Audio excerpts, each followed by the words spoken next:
Ẹ̀yin èèyàn lé, ẹ káàbọ̀ sí Mashola Gist TV. Ṣé àlàáfíà ni ẹwà gbogbo lẹ́ńkọ́?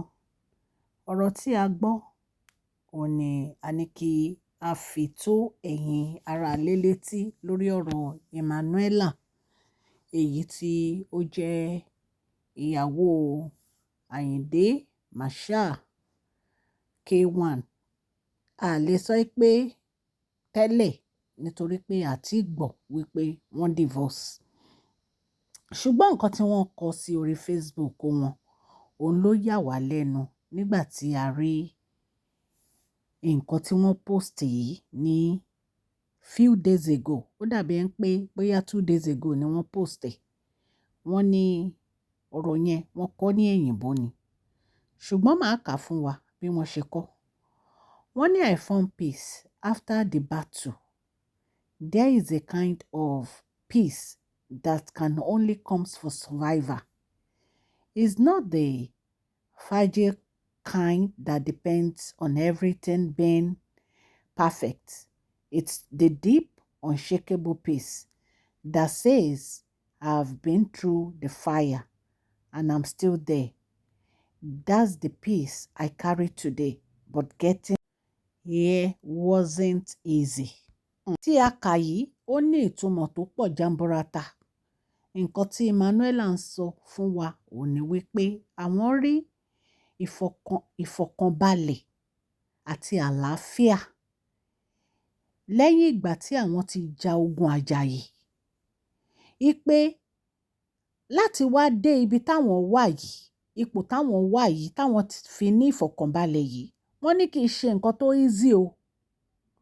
Wọ́n ní kì í ṣe nǹkan tó easy. Ipe ẹni tí àwọn gbọ́kànlé, wọ́n ní ẹni yẹn ó da àwọn. Wọ́n ní ó da àwọn. Ẹ jẹ́ ká tún gbọ́ nǹkan tí wọ́n kà. There was a time when I trusted no one, but even myself. I carry wounds so deep that even closest people in my life, the one I thought would protect me, turned out to be the one who betrayed me. That kind of pain can undo a person, make you question your words and silence and voice.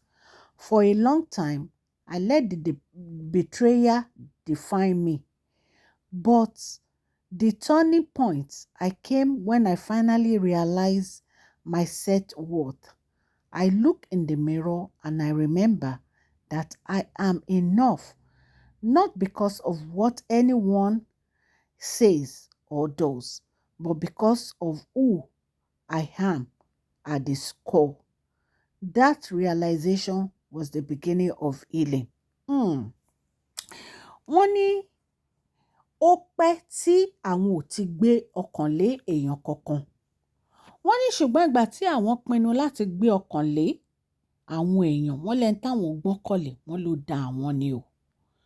Wọ́n ní ṣùgbọ́n àwọn dìde bí ọmọ ogun, àwọn wo ara àwọn, bóyá nínú díngí ni o, bóyá wọ́n ronú ni o, pé kí ló dé tí àwọn fẹ́ máa fi ìyà jẹ ọkàn àwọn. Wọ́n ní ìgbà yẹn ni àwọn ti gba òmìnira. Now I live in a peace of myself. Never again will I lower my standard for anyone. Love, respect, and trust are not negotiable. My boundaries are not war. They are the foundation of my peace. And there is one thing I want you to take from my story is the stand up for myself. And even if your voice shaking, even if you stand alone, at first, even if you feel like the world does not understand anyway, because a survivor is not just about making it through, but is about reclaiming your voice, your worth, and your peace. I survive. I healed. And so can you. Bí wọ́n ṣe kọ gbogbo àwọn ọ̀rọ̀ yìí nì. Wọ́n ní ìgbà tí àwọn ti pinnu lọ́kàn àwọn láti rí healing, láti rí ìtura. Wọ́n ní àwọn pinnu láti fi ìfẹ́ hàn sí ara wọn àti láti má gbé ọkàn lé ẹnikẹ́ni ní ayé yìí mọ́. Wọ́n ní àwọn rò pé ìtàn àwọn yìí ó máa kọ́ ẹ̀yin náà ní ọgbọ́n. Ẹ̀yin aráalé, ọ̀rọ̀ lẹ gbọ́ yẹn ní ẹnu Alhaja Emmanuela. Ọ̀rọ̀ yìí lágbára, ó tóbi. Wọ́n sọ̀rọ̀ nípa ìfẹ́. Wọ́n sọ̀rọ̀ nípa ìgbẹ́kẹ̀lé ènìyàn. Èyí tó yẹ pé Yorùbá gan sọ pé ìgbẹ́kẹ̀lé ènìyàn asán ni.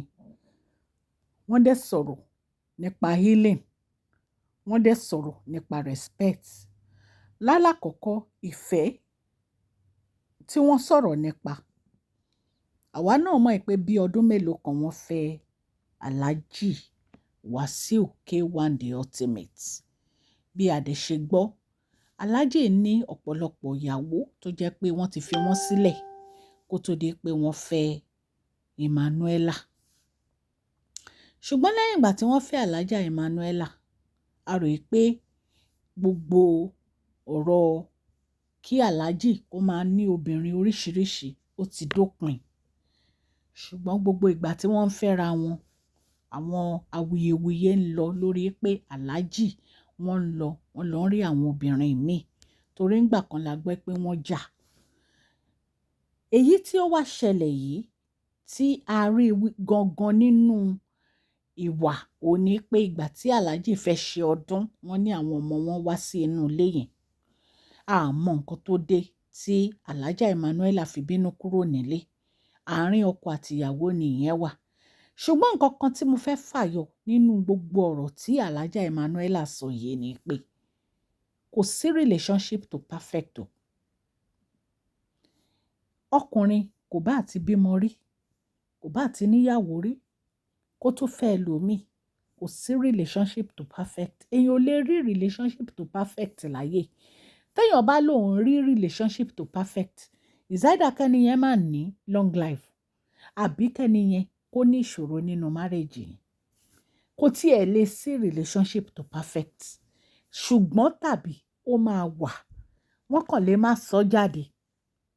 Ẹ̀yin èèyàn lé, nǹkan tí Alhaja Emmanuela tí wọ́n fi ojú wí, àwọn ò mọ̀ o.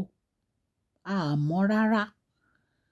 Ìfẹ́ tí wọ́n ń sọ̀rọ̀ ń pa, bóyá wọ́n ń rò wípé ìgbà táwọn ti délé Alhaji ò ní fẹ́ obìnrin kankan mọ́ ju àwọn lọ. Àwọn náà mọ nǹkan tán rí. Ṣé ẹ mọ̀ pé wọn ò jáde kan wá sọ pé nǹkan tí mo rí nìyí o. Àwa kàn ń try láti wo nǹkan tó lè ṣẹlẹ̀ tó lè jẹ́ kí wọ́n kọ gbogbo. A mọ nǹkan tó lè ṣẹlẹ̀ tán fi tán kọ yìí, ṣùgbọ́n àwọn ni wọ́n wọ inú relationship yìí kì í ṣàwà. Àwọn náà mọ nǹkan tán dojúkọ nínú relationship yìí. Wọ́n sọ̀rọ̀ nípa ìgbẹ́kẹ̀lé, wọ́n sọ̀rọ̀ nípa trust. Wọ́n ní ẹni táwọn fi ọkàn tán, wọ́n ló dà wọ́n. Ta lẹni náà? Ṣé a fẹ́ sọ pé Alhaji ló dà wọ́n ni? Àbí a fẹ́ ní ọ̀rẹ́ kan ló dà wọ́n? A lè sọ. Torí pé wọ́n ń sọ ọ̀rọ̀ yìí bí òwe ni. Ẹlẹ́ẹ̀kẹta, wọ́n ní pé àwọn ti rí lẹ́nu wípé àwọn ti gba ìtura nítorí pé àwọn ja ogun yẹn fúnra àwọn ni.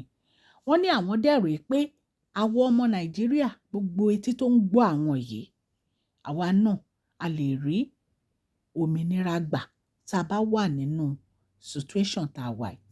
Ẹ̀yin ará ilé, ẹ jẹ́ kí n sọ fún yín. Nǹkan tí Alhaja Emmanuela tán face nínú relationship yìí, àwọn náà mọ̀, àwọn ló yé. Ṣé rí gbogbo nǹkan tán kọ, wọ́n fẹ́ ká rí ni, tí wọ́n bá fẹ́ ká rí wọn ní post ẹ̀. Ṣé ẹ dẹ̀ mọ̀ pé obìnrin ó lè máa go through abusive marriage in one way or the other, tó jẹ́ pé ẹni yẹn gangan á máa regret ẹ pé kí ni mo gbé ìgbésẹ̀ tí mo gbé yìí sí. Ẹ má jẹ́ ká blame woman yìí torí mo rí táwọn èèyàn ń kọ pé kí ló dé tó wá gbọ́kọ lọ́kọ wípé ìgbà tó mọ̀ wípé òun ò lè jókòó kó máa gba gbogbo ẹ̀gbin aláàjì kí ló dé tó fẹ́ aláàjì. Ẹ má blame ẹ o. Ṣé ẹ rí àwọn ọkùnrin ọ̀rọ̀ tí woman yìí tó sọ jáde ó ní àdéhùn tó wà láàrin àwọn àti aláàjì. Ìgbà tí aláàjì ń ṣe àdéhùn fún aláàjà Emmanuela a sì ń bẹ̀. Ṣé àwa mọ nǹkan tí aláàjì sọ? Àmọ́. Ṣé a mọ nǹkan tí aláàjì tán ṣe? Àmọ́. Aláàjà yìí Emmanuela àwọn náà rí gbogbo ọ̀rọ̀ yìí, àwọn náà mọ nǹkan tó ojú wọn rí, àwọn náà mọ nǹkan tí aláàjì sọ fáwọn, àwọn náà mọ bí aláàjì ṣe betray àwọn torí nínú ọ̀rọ̀ tó ń sọ yìí wọ́n ní wọ́n betray àwọn ni.